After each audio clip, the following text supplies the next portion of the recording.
परिवार कोई बोझ नहीं है, एक बड़ी ताकत के साथ है। परिवार एक ताकत है, अपना सपना है, अपना ड्रीम है।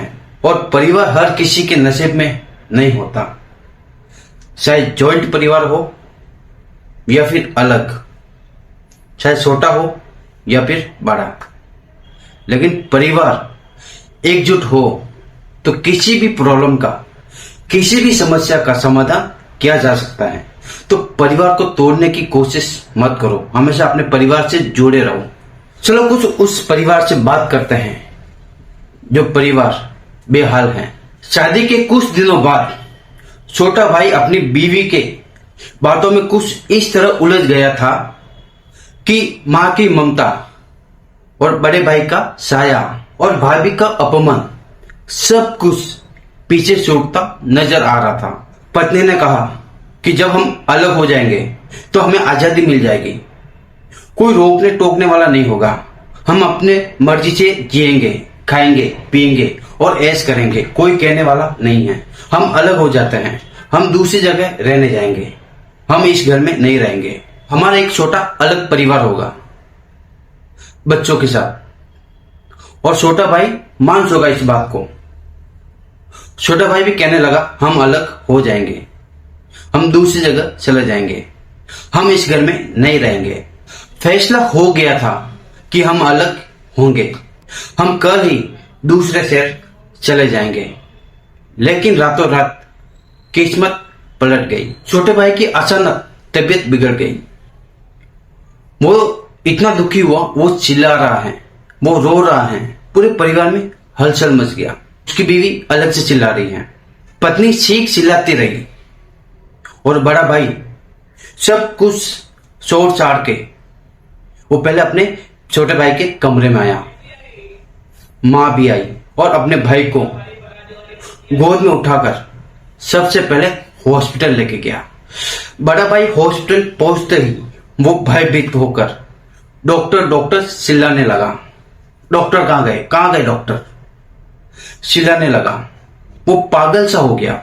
उस पल छोटा भाई दर्द में डूबा हुआ अपने भाई को महसूस कर रहा है, टूटता हुआ, बिखरता हुआ। एक डर का माहौल देखते हुए छोटा भाई और दुखी हुआ, घबराहट होने लगी, उसे दर्द और ज्यादा होने लगा। घर में सब अफसोस कर रहे हैं कि छोटा भाई है हमारा। डॉक्टर आए और डॉक्टर ने उस भाई को एडमिट कर लिया और दवा दारू सब कुछ चालू हो गया, इलाज अच्छी तरह से चालू हो गया। लेकिन भाई धीमी आवाज में, दुखी, इमोशनल, उसके बगल में बैठ गया।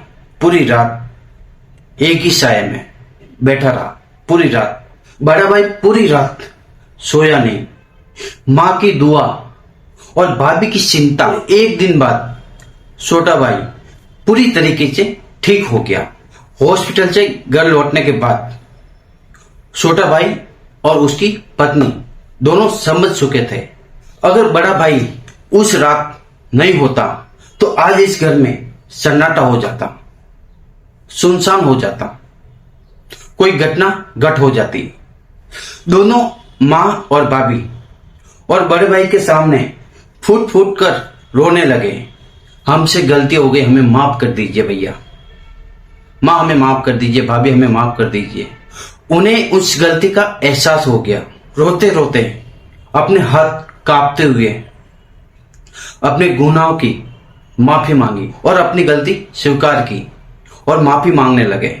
और तब बड़े भाई ने छोटे भाई को उठाया, सर पे हाथ रखा और भरी आंखों से बोला, पागल हो क्या? परिवार कभी बोझ नहीं होता। परिवार तो एक पेड़ की तरह साया है, पेड़ की साया की तरह है।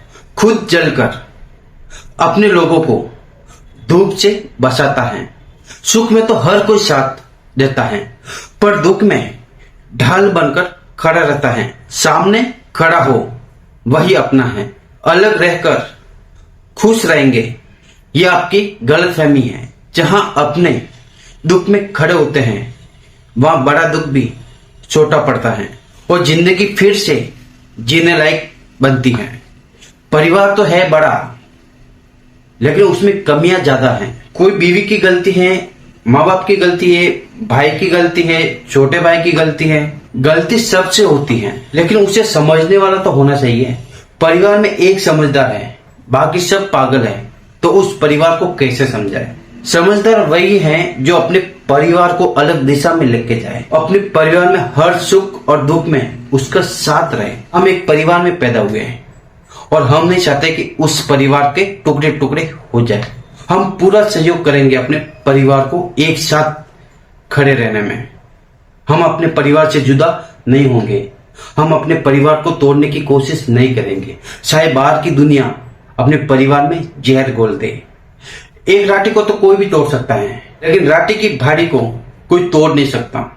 मान लो परिवार में झगड़ा हो जाए और बाहर वाले समझाने आ जाए, तो समझ लेना वो घर टूटने वाला है। अपने परिवार की समस्या खुद सॉल्व करो, दूसरों को इंटर होने मत दो।